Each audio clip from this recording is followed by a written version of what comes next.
Subscribe कीजिए हमारे YouTube channel को और दबाइए बेल आइकन ताकि आप पास के हमारी आने वाली वीडियो बढ़े आसानी से। हेलो नमस्कार दोस्तों, मेरा नाम रोहतास निमी है और आप सभी का स्वागत हमारे यूट्यूब चैनल निमीजी नेट पर। दोस्तों आज हम बात करने वाले हैं नवीकरणीय ऊर्जा स्रोत यानी कि रिन्यूएबल एनर्जी सोर्सेज के बारे में। दोस्तों इसके बारे में हमने एक सुबह वीडियो बनाई थी, उसके अंदर आपको बताया था कि इसमें से कितने क्वेश्चन आज तक आए हैं और किस तरह से इसमें से क्वेश्चन पूछे जाते हैं। ज़्यादातर जो क्वेश्चन होते हैं दोस्तों वो टारगेट बेस होते हैं कि भारत ने 2023 तक कितना टारगेट रखा है, बायोगैस से कितना टारगेट रखा है, हाइड्रो पावर से कितना टारगेट रखा है। तो इन सभी के बारे में हमें पता होना ज़रूरी है। तो इस वीडियो में दोस्तों हम रिन्यूएबल एनर्जी के बारे में बहुत अच्छे तरीके से जानने वाले हैं। तो दोस्तों इस वीडियो का पूरा देखना और ध्यान से देखना। दोस्तों अगर आप चाहें तो बहुत अच्छे से स्टडी करने के लिए हमारा पेड कोर्स भी ज्वाइन कर सकते हैं। इसके अंदर हम आपको सभी 10 यूनिट के स्टडी नोट्स देते हैं, थ्योरेटिकल वीडियोस देते हैं। इसके साथ साथ 2012 से लेकर दिसंबर 2019 तक ऑल ईयर क्वेश्चन पेपर देते हैं विद टॉपिक वाइज क्वेश्चन। जैसे कि आज तक रिसर्च के क्वेश्चन आ चुके हैं वो हमने अलग रखे हैं, टीचिंग के क्वेश्चन अलग रखे हैं, कम्युनिकेशन के अलग रखे हैं। इस तरीके से सभी 10 यूनिट के जो क्वेश्चन है आपको अलग अलग किए हुए मिलेंगे। इसके साथ साथ दोस्तों हम आपको सभी 10 यूनिट के लाइव मॉक टेस्ट देते हैं। दोस्तों अगर आपको हमारा पेड कोर्स ज्वाइन करना है तो जल्दी से जल्दी हमें इस व्हाट्सएप नंबर पर कॉन्टैक्ट कीजिए। चलिए दोस्तों सबसे पहले हम ये बात करते हैं कि नवीकरणीय ऊर्जा होती क्या है। ये हमें पता होना चाहिए कि रिन्यूएबल एनर्जी क्या होती है। देखिए जो ऊर्जा के ऐसे स्रोत जो एक बार यूज़ करने के बाद दोबारा इस्तेमाल करने के लायक हो उन्हें हम क्या कहते हैं, नवीकरणीय ऊर्जा स्रोत कहते हैं। अब देखिए कुछ हम एग्जाम्पल लेके चलते हैं जिससे आपको बिल्कुल आसानी से ये समझ में आ जाए। जैसे कि हमारे पास सूर्य की किरणें होती है तो उससे क्या है कि हम बार बार इलेक्ट्रिसिटी प्रोड्यूस कर सकते हैं। सूर्य की जो किरणें हैं वो कभी ख़त्म नहीं हो सकती। इसी तरीके से जो पवन चक्की है, हवा से हम बिजली बनाते हैं तो वो भी जल्दी से ख़त्म नहीं होती। और उसके बाद जैसे कि हमारे पास बायोमास है, बायोमास जैसे कि गोबर गैस प्लांट की बात वगैरह की जाती है तो उनसे भी एनर्जी प्रोड्यूस की जाती है। और उसके विपरीत अगर हम बात करें नॉन रिन्यूएबल एनर्जी की, यानी कि ऐसे एनर्जी सोर्सेज जो एक बार यूज़ होने के बाद दोबारा यूज़ ना हो उसके, जैसे कि हम बात करें डीजल की बात करें, पेट्रोल की बात करें, इससे हम बिजली बना सकते हैं, यानी बना सकते हैं, लेकिन एक बार पेट्रोल को यूज़ करने के बाद हम उसे दोबारा यूज़ नहीं कर सकते। और आपने सुना भी होगा कि पेट्रोल जो है वो धीरे धीरे ख़त्म होता हुआ जा रहा है। अब हम इसमें ये देखते हैं दोस्तों हमारे एग्ज़ाम के पॉइंट ऑफ व्यू से क्या इम्पोर्टेंट चीज़ें हैं।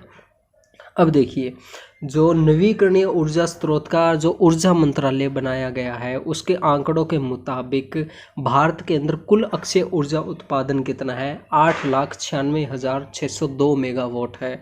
और दोस्तों यहाँ पे एक चीज़ और मैं बता दूं कि अक्षय ऊर्जा को हम नवीकरणीय ऊर्जा स्रोत भी कहते हैं। ये दोनों के दोनों सेम चीज़ है। और एक और चीज़ जैसे इसके अंदर जो राजस्थान के अंदर सौर ऊर्जा से उत्पादन किया जाता है इलेक्ट्रिसिटी का, वो भारत का सबसे पहले नंबर पर राज्य आता है। और उसके बाद पे जो दूसरे नंबर पर आता है वो दोस्तों जम्मू एंड कश्मीर, और तीसरे नंबर पर महाराष्ट्र का स्थान आता है जो रिन्यूएबल एनर्जी प्रोड्यूस करता है। और इसके बाद जैसे और भी काफ़ी सारी जानकारी हमने यहाँ पे दी हुई है, आप ये सभी की सभी पढ़ लेना एक बार। और इसके बाद जैसे कुछ और महत्वपूर्ण तथ्य है वो हम देख लेते हैं। जैसे नंबर 2 पे इन्होंने दिया है कुल स्थापित पवन ऊर्जा क्षमता के मामले में भारत दुनिया में चौथे स्थान पर आता है। यानी कि पवन चक्की वगैरह से, यानी कि पवन से जो भी इलेक्ट्रिसिटी प्रोड्यूस की जाती है वो भारत का चौथा स्थान आता है पूरी दुनिया के अंदर। ये क्वेश्चन भी आ सकता है दोस्तों। और उसके बाद में जैसे हम बात करें कि ऑप्शन नंबर 4 इन्होंने दिया है वर्तमान में भारत के पास नवीकरणीय स्रोतों से 58.30 मेगावाट ऊर्जा उत्पादन की अक्षमता है।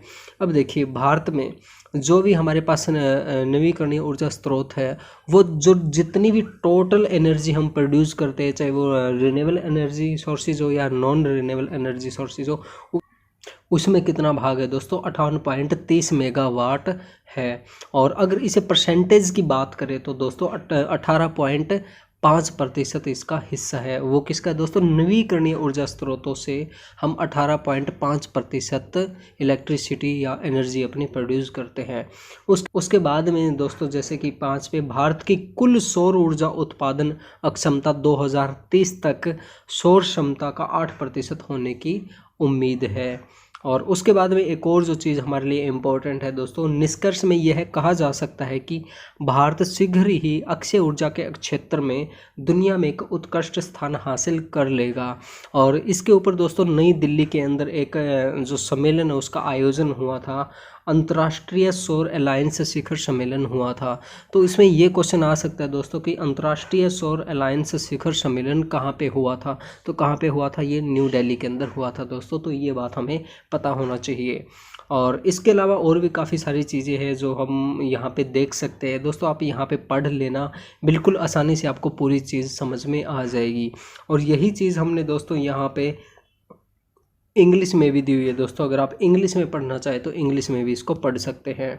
और उसके बाद कुछ और मेन पॉइंट है वो भी हम देख लेते हैं। अब देखिए इसमें एक और इम्पोर्टेंट पॉइंट है वो हम देख लेते हैं। देखिए 2019 के अंदर जो काउंटिंग वगैरह की गई थी तो उसमें क्या निकल के आया था कि भारत की कुल बिजली उत्पादन यानी कि जो इलेक्ट्रिसिटी प्रोड्यूस करते हैं भारत के अंदर टोटल, उसका मिश्रण क्या है वो इन्होंने बताया था कि अक्षय ऊर्जा यानी कि रिन्यूएबल एनर्जी का जो हिस्सा है वो कितना है, 35% है। कोयले का कितना है, 55% है। परमाणु ऊर्जा से हम इलेक्ट्रिसिटी अभी 2% बना रहे हैं। और छोटे हाइड्रो और अन्य स्रोतों से 8% इलेक्ट्रिसिटी प्रोड्यूस की जाती है। तो दोस्तों ये भी हमें पता होना बहुत ज़्यादा ज़रूरी है, इसमें से क्वेश्चन आ सकता है। और इसके अंदर जैसे कि हम बात करें यहाँ पे एक और, हाँ ये जो क्वेश्चन है दोस्तों, ये क्वेश्चन आया था हमारे पहले एग्जाम में आ चुका है। इन्होंने पूछा हुआ था कि 2027 तक नवीकरणीय ऊर्जा स्रोतों से बिजली की कुल अक्षमता कितनी है, वो इन्होंने पूछी हुई थी। तो इसका आंसर, तो दोस्तों इसका आंसर 57% था। तो ये चीज़ हमें ध्यान में होना ज़रूरी है। उसके बाद दोस्तों 2027 के ब्लूप्रिंट के अनुसार भारत का लक्ष्य नवीकरणीय ऊर्जा स्रोतों से कितना है दोस्तों, 275 गीगावाट है। और 72 गीगावाट पनबिजली से है। और 15 गीगावाट दोस्तों परमाणु ऊर्जा से है।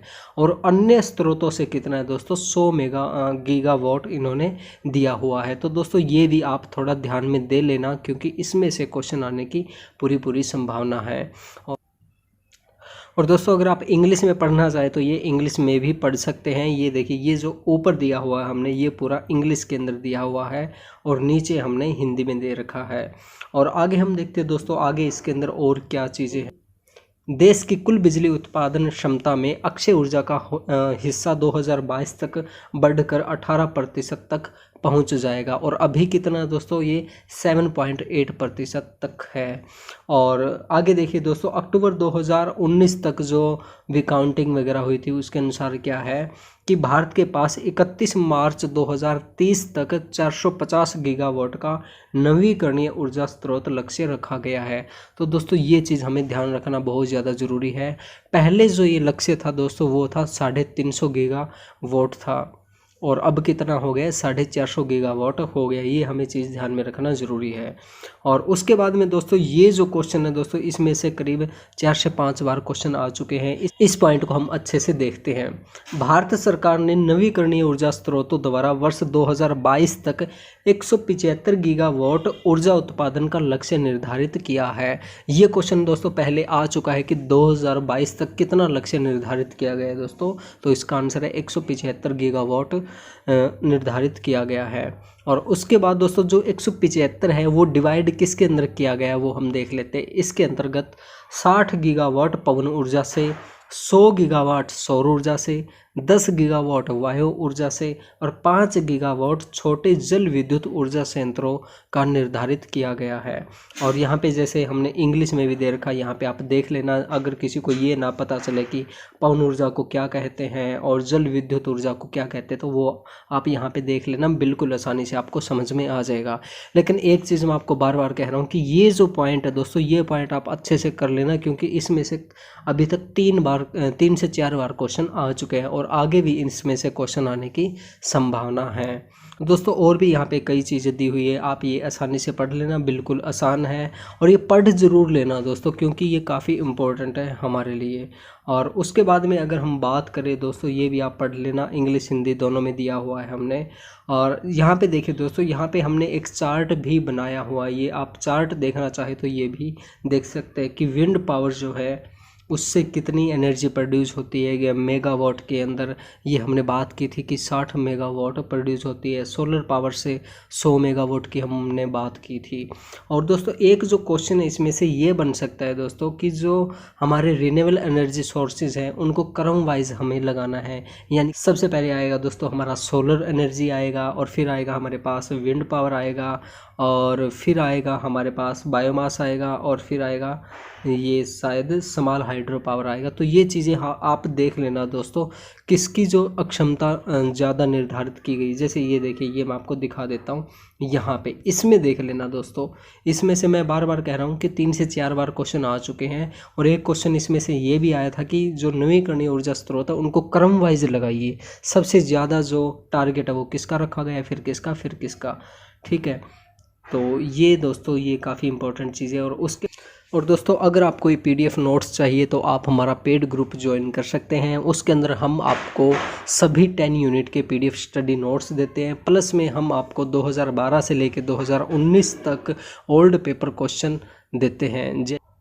और उसके बाद दोस्तों अगर हम बात करें कि सभी सोर्सेज की मिला के चले, यानी कि वो रिन्यूएबल हो चाहे नॉन रिन्यूएबल हो, तो उनसे कितनी एनर्जी प्रोड्यूस होती है तो वो भी यहाँ पे दी गई है। जैसे कि कोयले से कितना है, 54% है, और लार्ज हाइड्रो से है 12% है, गैस से कितनी होती है, 6.90 होती है। तो ये चीज़ें भी आप ध्यान में दे लेना दोस्तों। तो दोस्तों आज के लिए बस इतना ही। अगर आपको हमारी वीडियो अच्छी लगी तो इस वीडियो को लाइक कीजिए, शेयर कीजिए, कमेंट कीजिए। और दोस्तों अगर आपने अभी तक हमारा चैनल सब्सक्राइब नहीं किया तो प्लीज़ हमारे चैनल को सब्सक्राइब कर लीजिए, और घंटे का बटन ज़रूर दबाइए ताकि आप हमारी आने वाली वीडियोज़ को आसानी से देख सकें।